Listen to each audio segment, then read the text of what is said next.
men could have babies, he said no. And that was obviously the Telegraph trying to do a gotcha.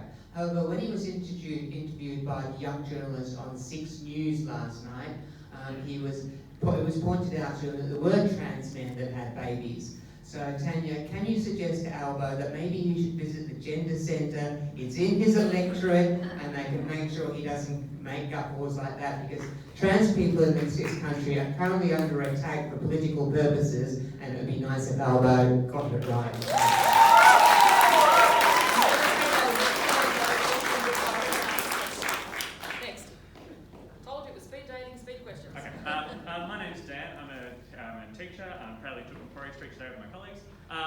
My question is actually, and most of my career has been in early childhood education, and particularly as a predominantly kindergarten teacher, have seen the impact of kids that have had access to quality preschool and what that impact would be. So my question to all of the panel is that what would you do for children when it comes to giving access to early education, and for their parents access to quality childcare? Okay, we're going to start and we're going to ask people to give direct answers and nothing else. So Andrew, you're up. We support free childcare for all. We support free public education at all levels, primary, secondary, tertiary and vocational. There should be a preschool available at all schools. And we need to massively increase the pay of teachers and childcare workers. Thank you. We support free early childcare for all. We support free public education from K to 12. We believe that public schools aren't being fully funded, and we want to make them the best in the world, and we want to make sure that they are, in fact, at that level, including at a tertiary level and beyond. And as Andrew said, I feel like I'm kind of repeating what he's saying, but I guess he's been reading the Greens policy. We also want to improve the working conditions and the pay for all public school teachers.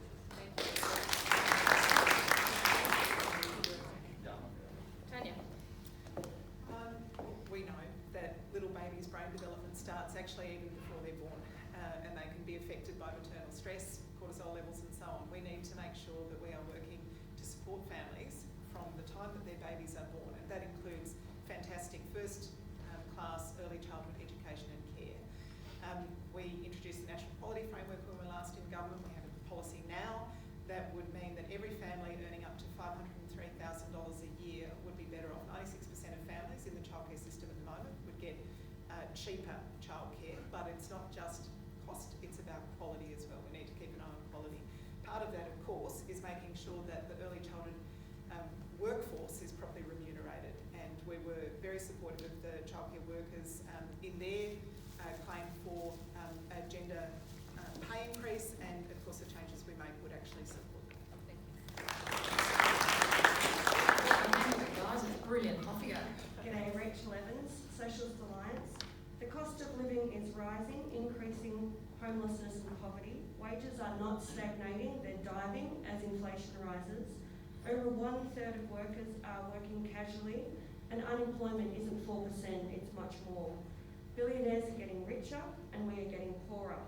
Unions are being fined for organising their membership as they take so-called illegal strike action. Can I ask you to get to the How question? is your party going to eliminate poverty and redistribute wealth? Thank you. Can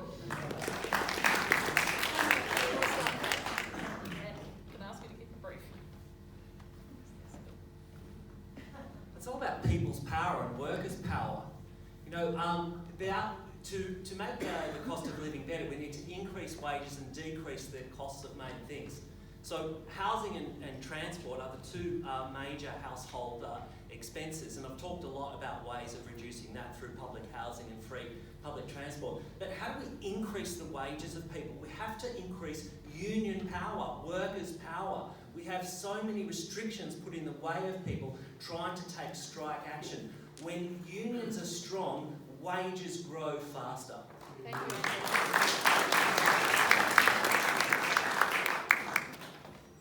A core part of our policy platform and the way that we believe that we can not only improve conditions for workers but also take on climate change and the housing affordability crisis is by taxing the billionaires and the big multinational corporations who are offshoring all of their wealth. They're making it look like they're making no profits at all and simply out, but we need to bring that money back because that wealth was created by the workers of this country, and they deserve to be able to benefit from that. The Greens are also very, very supportive of the union movement and making sure that they have that right to strike, that there is no such thing as an illegal strike. And we believe that for too long they've been sidelined and been disempowered by both sides of politics, unfortunately, and we really need to fight to bring that back if we want to increase wages and improve working conditions for everyone in this country.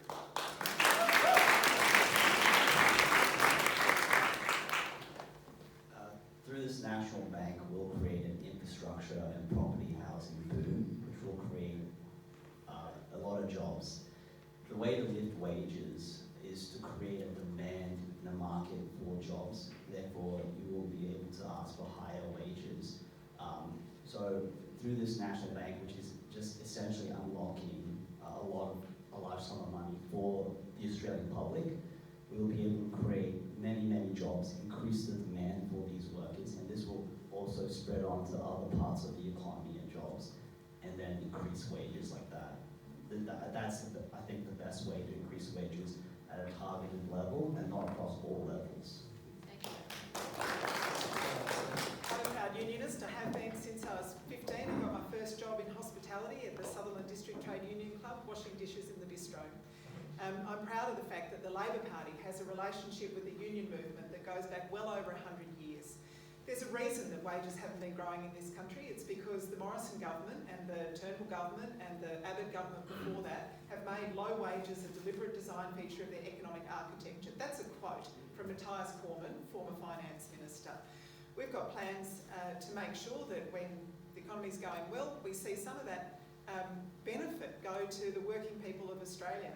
We always will make sure that our industrial relations environment delivers for working people, because it's not good for individuals to see flatlining wages, as we have seen for almost a decade now, actual drop in the value of real wages.